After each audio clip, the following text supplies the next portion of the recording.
Hello my friends, welcome back to my channel. Look at me, 2 videos. I filmed 2 videos recently, today's and last week's. My goal, I do have a goal. I like goals, goals help me stay motivated, but sometimes I get overwhelmed with goals. But my goal has been to do 1 video a week. So I still want to talk about all the books that I read in January, February, March, but I am feeling a little bit overwhelmed. So I don't know if I just do, because it's not even that I read a lot of books. Anyway, let's move along. This week I have recent reads, so what I read this week, and then we'll talk about what I'm currently reading, and then we'll do a little book haul because I have gotten some books that I've never mentioned or shared with you guys that I would like to. So yeah. Okay, so the first book that I read this week that I finished is She Who Became the Sun by Shelley Parker Chan. This is an adult fantasy. It is set somewhere in, it's historical fantasy, but I feel like it's more historical fiction with some fantasy elements. The fantasy elements in it are very, very light, but they are really interesting and they add a lot to the story. It's set in like 1340s China, right before the rise of the Mongol rule, and it follows, the book opens, and this is all told on the blurb, like, so if you don't want to know anything at all about what's going to happen in this, then like don't watch this video. But in the beginning, this book starts with these 2 siblings, a boy and a girl.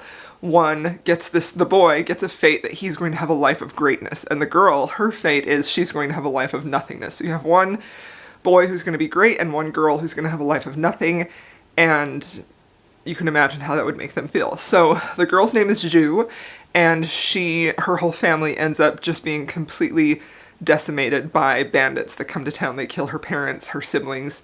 The boy is like the 8th son, so there is a big family, and she is the only survivor.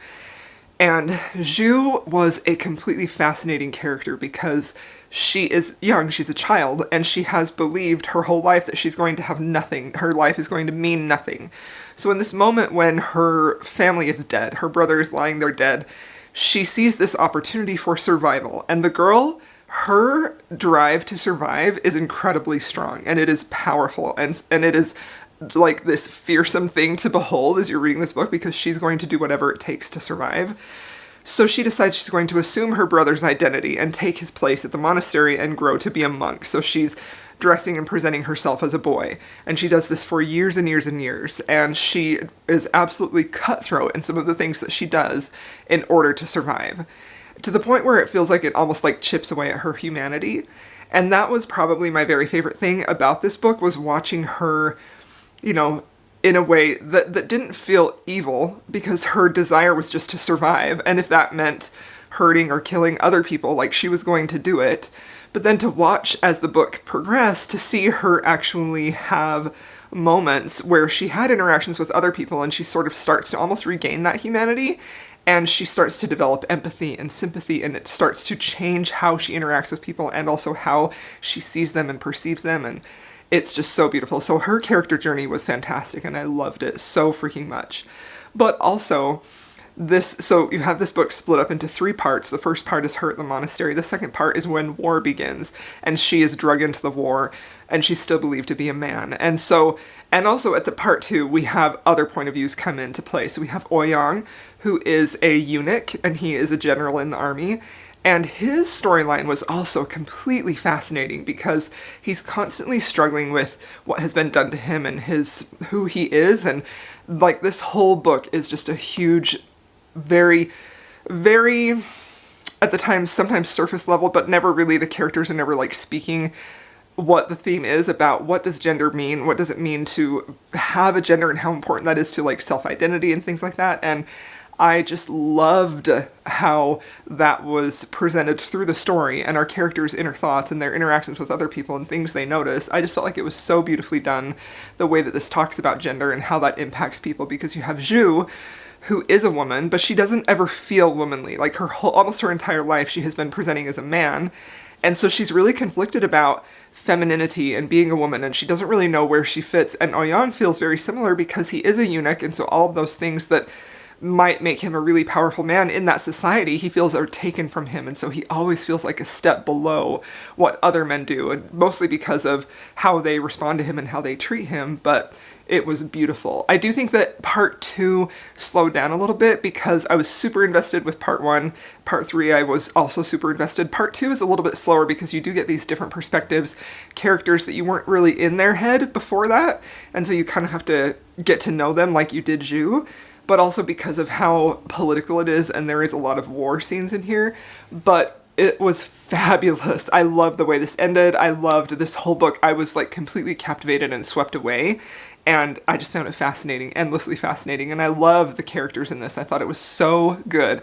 So I gave this book 5 stars, She Who Became the Sun, and I can't wait to read book 2.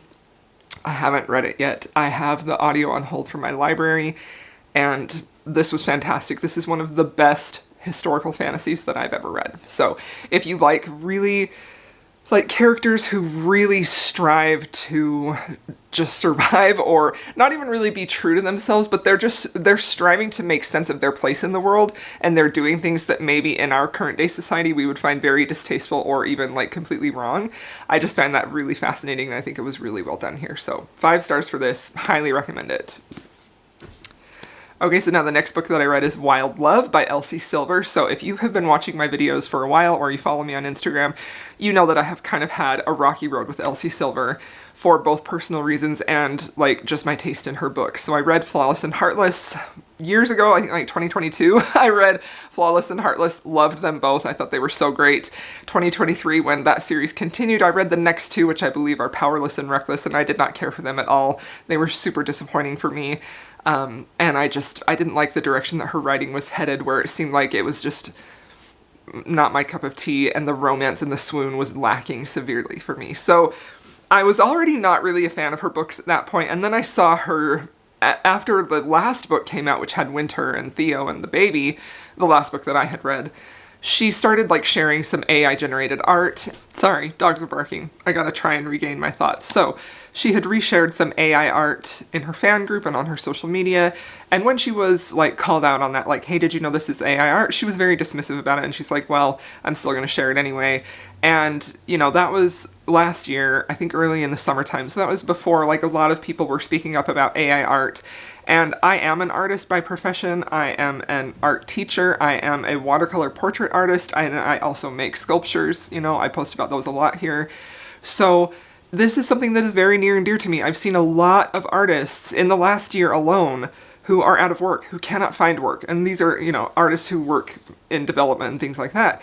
And so AI art is something that I am kind of very passionate about. No, this is not art. This is, Anyway, you know how I feel. If you've seen my Instagram stories, if you know much about me, you know that I am against AI art, even as a fan way, even as just fun. Like, it is literally stealing art online and then regenerating it just with a few words. Okay, so anyway, I was disappointed by that. I talked about this in length on Instagram, and I decided from then on that I was not going to read her or promote her. So my feelings on that were, if she did not see artists or other creatives as sort of like this opportunity to be in fellowship with each other and to support each other and have each other's backs when threats came for our jobs, then I wasn't going to support her job, right? So I decided I was not going to review her books. I was not going to talk about them. I was not going to platform them. I wasn't going to do anything about that and I was disappointed because I loved Flawless and Heartless, but at the same time, I didn't love the books that came after that. So anyway, all of that being said, Wild Love comes out, and I'm seeing this adorable pink cover everywhere, and I'm feeling a little bit of FOMO, and it was like, for the first time in a long time, I wanted to read a sweet contemporary romance, and I just haven't been in that mood. My reading mood has been like fantasy, mostly sci-fi, historical romance. So, this is the first contemporary romance that I've read in quite a long time, and I decided that I was going to read it, and I just wasn't going to talk about it, you know? So I did kind of break my word and I checked it out from Kindle Unlimited, but I wasn't going to promote her. So, however, as I'm getting further into it, I'm really enjoying the book, and I got curious, so I went to her socials, and I looked all over, and I could not see that AI art anywhere. Couldn't see anything about it. It wasn't up still. She had taken it down. So in my mind, that is progress, right? I don't care why she took them down. I don't care if someone PR said, hey, you should probably take this down. I don't care if she felt pressure. I don't care why she took them down. She took them down. And that means a lot to me. So she's no longer promoting them as art or sharing them or giving them airtime. That's a big deal, right?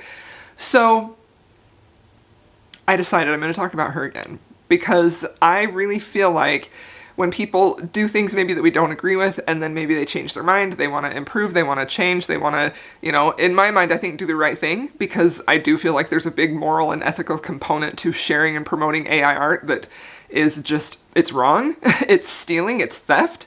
And I feel like there's this weird mentality around images, art online, where people just sort of feel like they're free game. And I'm like, no, some artist somewhere created that. They spent hours, time, training, making that. It's not just for free. Anyway, this is devolving into a rant and I didn't mean it to. So, the AI art is down and I'm free. I feel free to talk about Elsie Silver again. So, Wild Love, contemporary romance, it begins sort of as like, it has a lot of tropes in there that, you kind of have to just suspend your disbelief for, right? So we've got a billionaire hero with a rock star dad who is like super handsome, very attractive, super kind in every single way, and has literally been in love with one woman since he was a teenager.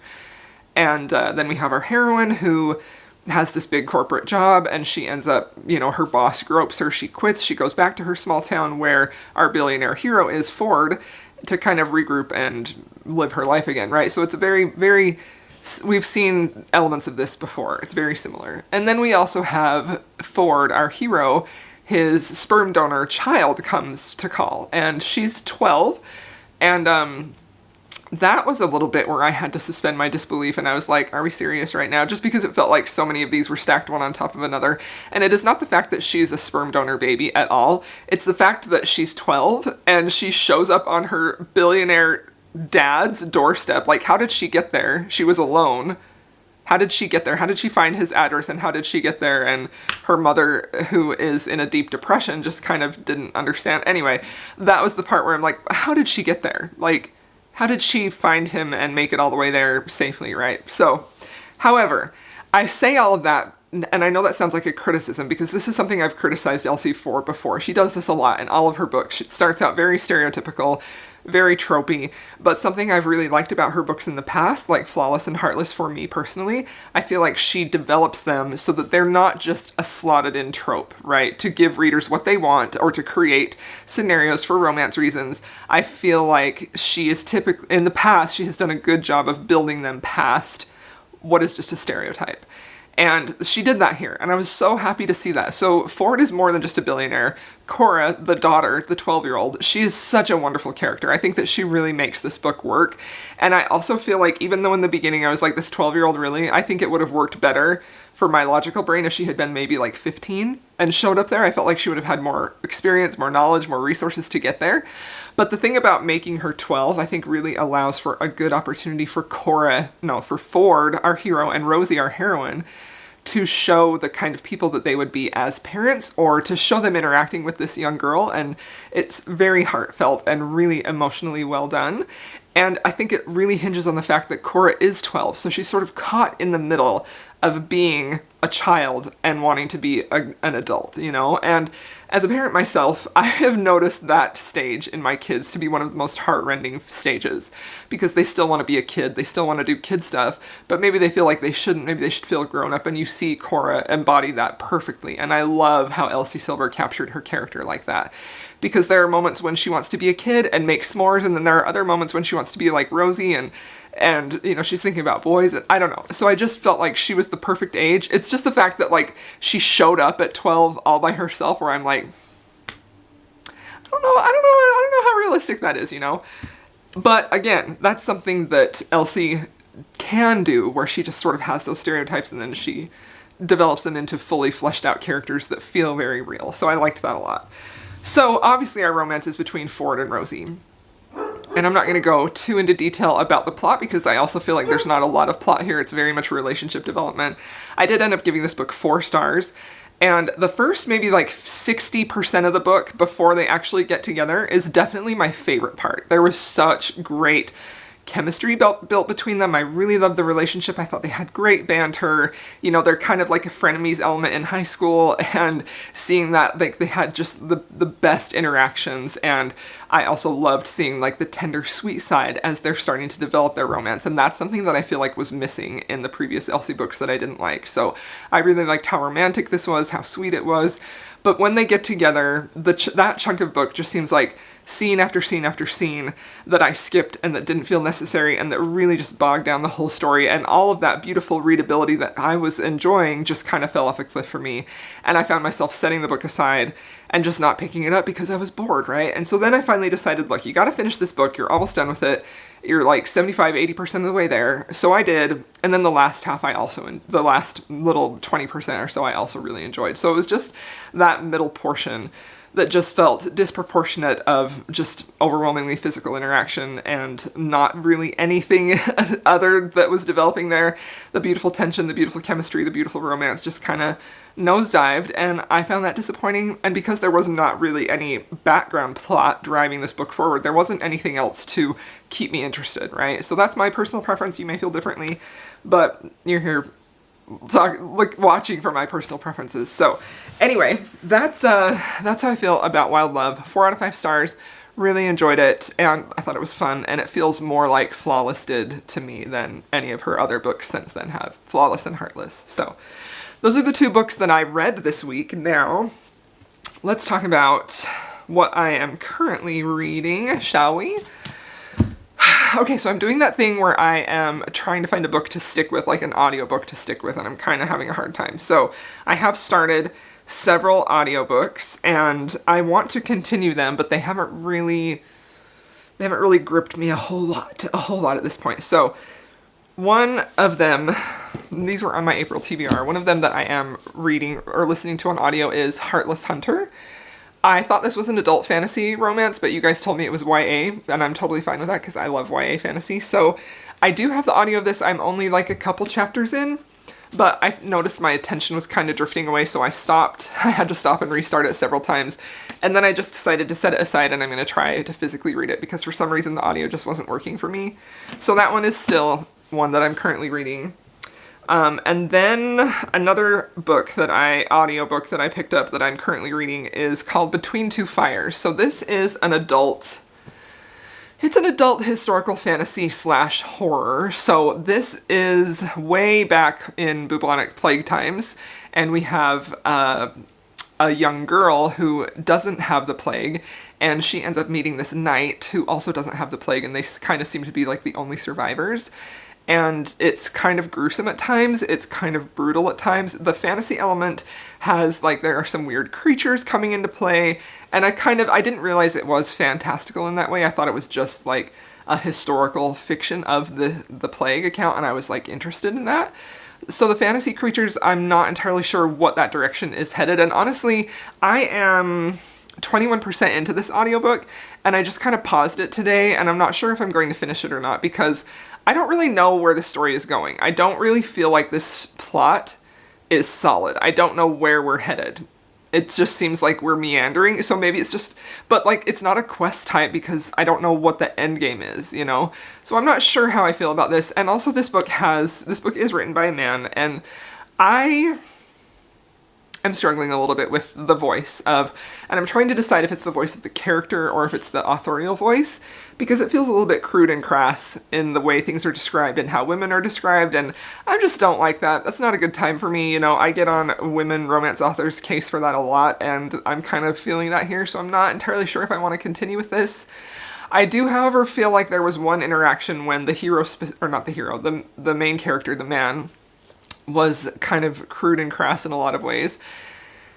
And we go right from that headspace with him to his interaction with this girl, and you can see this change in how he interacts with her. And so I really did enjoy that a lot, because I think that is clever writing, but I also feel like it's appropriate to the story, where she kind of, you know, just her interacting or him being around her kind of changes how he speaks and how he thinks, because like his inner dialogue is kind of gross, and I just don't particularly like that. So I am intrigued with the story, but I don't know if I really want to be in his head anymore because I don't like it.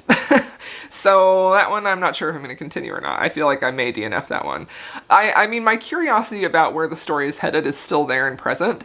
And honestly, I kind of have this weird fascination with like plague or outbreak type of stories. So I'm really curious to see where it goes and how the fantasy elements sort of blend with that. But it's just a matter of, am I going to be able to tolerate the voice of the character? I don't know. I don't know if I will or not. So that one is one that I'm kind of like iffy about.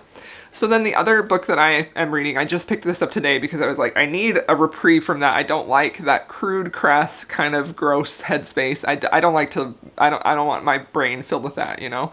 So then I went to this breath of fresh air, which is Dual Devotions. This is a historical romance. This was also in my April TBR. I got the audiobook because I only have this paperback ARC copy that was sent to me, and it's so rare for me to read physical copies. I just am like, I don't know if I'm going to get through this in time, but this also has a narrator that I really love. She's the one who narrated Heidi Kimball's Heart in the Highlands. I love her narration.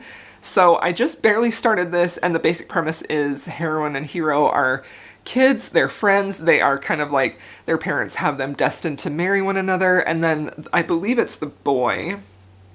Yes, the boy, his family ends up getting thrown into debtor's prison and they're separated, and they meet each other years and years later once he's had a chance to make a name for himself. So I'm super, super excited about this, and when I posted that April TBR video, a lot of you said you were really curious about my opinion on this because it's a new to us historical romance author. So, and I believe she's fairly new in her career. I don't believe this is the first book she's written, but I feel like she is maybe...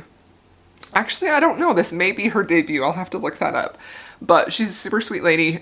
She sent me this ARC, and I didn't get to it in time for release, but I am prioritizing it. So this one is my top priority for audiobooks. This one should be in my next week if I get a chance to film it. Weekly reading wrap up. I'm hoping to. So I'm excited about where it's going so far. I like the writing. I like the narration. I'm only like a chapter or two in, so they're still just kids. And they're just kind of getting separated, so I'm excited to see where it goes from here. Okay, and then the book I'm reading on my Kindle, which I wanted to mention also. I always have a lot of books going at the same time. The book that I am currently reading, let me see if I can find it, okay, is My Season of Scandal by Julie Ann Long. So I really wanted, this book just came out on April 23rd. This is the most recent book in her Palace of Rogues series, which if you haven't read and you like historical romance, like I highly recommend that series. I love it so freaking much. I love everything about it. Every book for me in that series has been 5 stars or higher. Like, some of them are my all-time favorite historical romances. I just love it so freaking much. So this one I was very excited about, but definitely kind of struggled with a reading mood earlier this year, so I didn't get this finished in time. But I am currently reading it. I'm 20% in, and I'm loving it. So it's almost the weekend. I'm hoping to have a lot of time to physically read, and this one is the one that I want to get to because I just love it so much. It's our basic... premise is our heroine, she's having her first season, her dad is a doctor, her mother has passed away, and her dad feels like he is also not going to be around long. I think that he may have some type of illness, and so he really wants to see her married off and happy and settled, so he sends her away to have a season, and she ends up staying at the Grand Palace on the Thames, which is where all of these are set, and she, on the first night she's there, she has this run-in with our potential hero, who is some sort of political figure, and I'm not entirely sure if I think he's a lord, maybe, where she's like singing and he's like, hey, comes knocking on her door, hey, stop singing, I can't sleep, you know, and then they end up meeting later on, and I just love Julie Ann Long's writing. I love her books so much. I have enjoyed this series immensely. I know she is such a prolific author, and I think this is one of the few historical romances that has released recently by an author that is very well loved. So if you like historical romance and you want to send the message and you have the funds available, you want to send the message to publishing that there's still buyers, go buy this book because it just released. I am ordering my paperback copy right now because for that very reason I want to make sure that I am like, hey, this is something that I want. Publishers, please keep publishing historical romance because I am a little nervous that it's kind of going by the wayside and I don't want it to. So yeah, there you have it. Those are the books that I am currently reading. So now let's do a little bit of a book haul. So I went to Barnes & Noble a few weeks ago. I haven't been since before my surgery when I went and got the Greenbone Saga series that I wanted to read. So I just went and looked around, and I ended up picking up this little novella, Untethered Sky by Fonda Lee. This is a fantasy book. I don't really know much about it other than there are these birds, these fantastical birds, that they call them rocks, I believe, which I'm very excited about reading this. And then I also picked up this special paperback edition of The Ballad of Never After, just because it's so beautiful. I haven't read this book. I have read the first book in this series, but not the second one. So this is a YA fantasy romance. I enjoyed the first one. I didn't love it, but I want to continue on in the series, even though I have heard not great things about some of the books in the series. I still want to read it. Okay, and then I have, this book was sent to me, Tomorrow is for the Brave by Kelly Bowen. This was sent to me by Forever Publishing. This is an advanced reader's copy. Okay, this comes out May 14th. I believe this is historical fiction. I don't know if this is... Yes, so I think this is historical fiction. I don't believe it's straight up romance, but I know Kelly Bowen writes historical romances too. I have read some of her in the past, but yeah, this is set in 1939 France. It says it's inspired by the true story of the only woman to serve in the French Foreign Legion. This gripping novel celebrates her courage and strength as she fights for Allied forces in World War II. So if you like historical fiction, definitely pick this up. Again, I haven't read it. This is an advanced review copy. It was sent to me by Forever. Okay, and then I have a few books here that were sent to me by some of you guys. So the first one is Defy the Night by Bridget Kemmerer. This was sent to me by Samantha from Books with Samantha. She sent this to me like right after my surgery, along with a most adorable uterus-shaped cartoon uterus heating pad, which I thought was just amazing and so sweet. Like Samantha is so sweet. She also has endometriosis, and so we've talked about it a lot. And I'm just so grateful to have her friendship and to have somebody else who knows the struggles, and I just love and adore her, and her videos are so fun. So this is a YA fantasy. This was also on my TBR for the month, and thank you, Samantha, for sending me this. I can't wait to read it. Okay, and then this book is an adult fantasy, and this one was sent to me by Esty. This is The Wolf of Oren-Yaro. I don't know exactly what this is about, but I saw the cover. I heard a few people really talking about how much they liked it. This has a really tough-looking bad female warrior on the cover, which I am completely here for. It says, from an incredible new voice in epic fantasy comes the tale of a queen who must unite her divided land, even if she's hated by the very people she's trying to protect. So I think this is going to be great. Thank you so much, Esty. She also sent this to me after my surgery. I just haven't made a video about books I've received, and I wanted to share them with you all. Okay, and then this book was sent to me by Candace. This is The City of Stardust. This is also an adult fantasy, and I think this is one of the most beautiful covers. I think it's so stunning and gorgeous. You have some of the gold in there. This was sent to me by Candace, again, right after my surgery, and I'm so grateful for that. Thank you so much, Candace. I want to get to this as soon as possible. This one, it says... for centuries, the Everleys have seen their best inbred disappear, taken as punishment for a crime no one remembers. For a purpose no one understands, their tormentor, a woman named Penelope, never ages, never grows sick, and never forgives a debt. It looks like the daughter goes to try and rescue her mother, and Penelope gives an ultimatum. Violet has 10 years to find her mother or she will take Marianne's place. Her hunt leads her into a seductive magical underworld of power-hungry scholars, fickle gods, and monsters bent on revenge. So I'm excited about this. I think it looks and sounds amazing. So, alright my friends, thank you so much for hanging out with me and for talking books with me, and let me know what you read this week and what you thought of it and what you look forward to reading next. I'll see you all in my next video.